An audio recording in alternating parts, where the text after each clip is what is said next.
हिंदू धर्म के अनुसार ब्रह्मा, विष्णु और शिव को संसार का निर्माता, पालन करता और संहार करता कहा गया है। पर ना समझ आने वाली बात यह है कि जहाँ एक तरफ शिव और विष्णु के मंदिर आपको हर जगह देखने को मिल जाएंगे, जहाँ इनकी पूजा पूरे विश्व में धूमधाम से की जाती है, इनकी मान्यता और लोकप्रियता किसी से छुपी नहीं हुई है, और दूसरी तरफ ब्रह्मा जी की पूजा लगभग कहीं नहीं होती। सिर्फ एक ही जगह आपको भारत में ब्रह्मा जी का मंदिर मिलेगा, वो है पुष्कर, जो कि राजस्थान में है।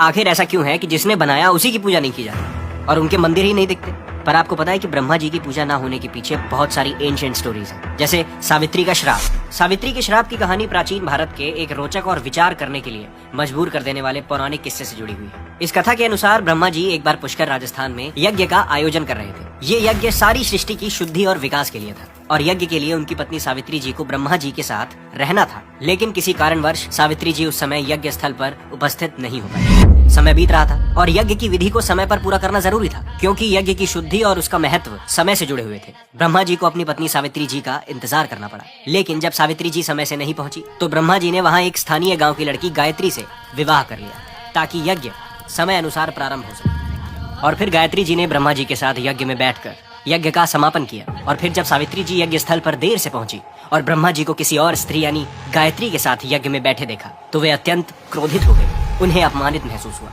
और गुस्से और दुख के कारण सावित्री जी ने ब्रह्मा जी को श्राप दे दिया, तुम्हारी इस पूरी पृथ्वी लोक पर कभी कोई पूजा नहीं होगी। सावित्री जी के इस कठोर श्राप को सुनकर ब्रह्मा जी और वहां पे उपस्थित जितने भी देवतागण थे, सब घबरा गए। सभी ने सावित्री जी से उनका श्राप वापस लेने की प्रार्थना की, क्योंकि सृष्टि के निर्माता के प्रति ये अन्याय था। पर ब्रह्मा जी ने भी अपनी गलतियों के लिए माफी मांगी और सावित्री जी से दया की गुहार लगाई। बहुत विनती के बाद सावित्री जी का क्रोध कुछ शांत हुआ और उन्होंने अपने श्राप में थोड़ा परिवर्तन कर दिया। सिर्फ पुष्कर में ही तुम्हारी पूजा की जा सकेगी, इसके अलावा पृथ्वी पर तुम्हारा कोई मंदिर नहीं बनेगा, और अगर बना तो विनाश हो जाएगा। इस तरह ब्रह्मा जी की पूजा के लिए सिर्फ एक स्थान, पुष्कर का मंदिर ही न्यायोचित माना गया है। आज भी पुष्कर, राजस्थान में ब्रह्मा जी का एकमात्र मंदिर स्थित है और उनकी पूजा केवल वहीं की जाती है। ये कहानी न सिर्फ सावित्री जी के श्राप की बात करती है, बल्कि हिंदू धार्मिक परंपराओं में स्त्रियों के स्वाभिमान और उनके भावनाओं के प्रति एक गहरा संदेश देती है।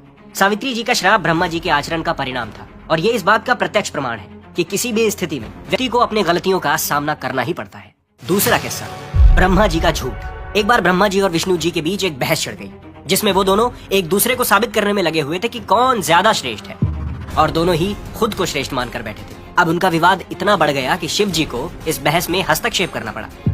इस विवाद को सुलझाने के लिए शिव जी ने ब्रह्मा जी और विष्णु जी के सामने एक अनंत स्तंभ के रूप में दर्शन दिए, एक ऐसा स्तंभ जिसका कोई आरंभ या अंत नहीं था।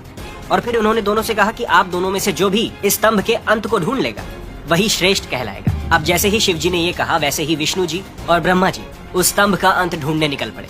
बहुत कोशिश करने के बाद हार कर विष्णु जी ने हार मान ली, और ये बात शिव जी जानते थे कि स्तंभ का कोई छोर नहीं।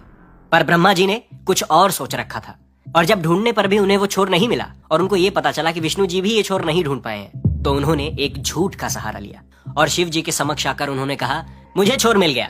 और उन्होंने अपनी बात सिद्ध करने के लिए एक केतकी के फूल की मदद ली। पर महादेव को तो पता था कि ये झूठ है, और वो ब्रह्मा जी की इस हरकत से अत्यंत क्रोधित हो गए। और इसीलिए कहा जाता है कि उन्होंने ब्रह्मा जी को एक श्राप दिया कि आज से तुम्हारी पूजा कोई नहीं करेगा, और ना ही पृथ्वी पर तुम्हारा कोई मंदिर बनेगा। जैसे कि विवाद चाहे कितना भी बड़ा हो, बहस कितनी भी गंभीर हो, झूठ का सहारा लेकर कोई कभी कहीं नहीं पहुंचा।